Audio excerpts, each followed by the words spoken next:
আজকে আমি দেখাবো আপনাদেরকে যে ফারেনহাইট টু সেলসিয়াস। আপনাদের ফারেনহাইট এখানে ফারেনহাইট ডিগ্রিতে আপনার তাপমাত্রা দেওয়া আছে। হ্যাঁ, কিছু মান দেওয়া আছে ফারেনহাইটে।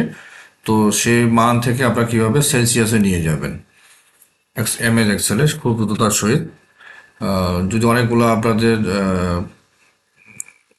অপশন থাকে সেক্ষেত্রে আমরা যদি ফর্মুলা অনুযায়ী বাসায় ফারেনহাইট টু সেলসিয়াস ফর্মুলাতে এক্ষেত্রে বের করতে আলাদা আলাদা করবে তো অনেক সময় লাগবে। তো আপনারা সেই কাজটি এমএস এক্সেলে খুব দ্রুততার সহিত কীভাবে করবেন, এখানে দেখতে পাচ্ছেন যে আমি ফারেনহাইটে আমি কিছু মান নিয়েছি, সেই মান অনুযায়ী আমরা কি করব, বের করব সেলসিয়াসে। তো সেই কাজটি আজকে আমি আপনাদের করে দেখাবো। তো আমি এটাকে প্রথমে ইরেজ করে দিলাম।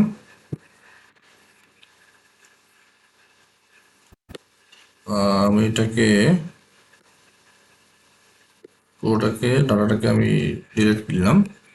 তো আপনারা আপনাদের মতো করে আপনারা ডাটা নেবেন। হ্যাঁ, আমি এখানে আমার মতো করে নিয়েছি, আপনারা আপনার মতো করে দেবেন। তাহলে ফর্মুলাটা হবে আপনার ইকুয়াল, যেহেতু আপনারা কনভার্ট করবেন, তাহলে লিখবেন হলো কনভার্ট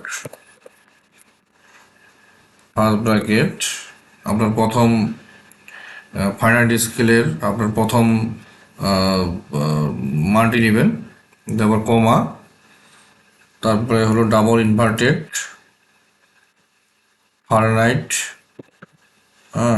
ডাবল ইনভার্টেড ক্লোজ, কমা, ডাবল ইনভার্টেড স্টার, এবার হলো সেলসিয়াস, কমা, ক্লোজ, ফার্স্ট ব্র্যাকেট।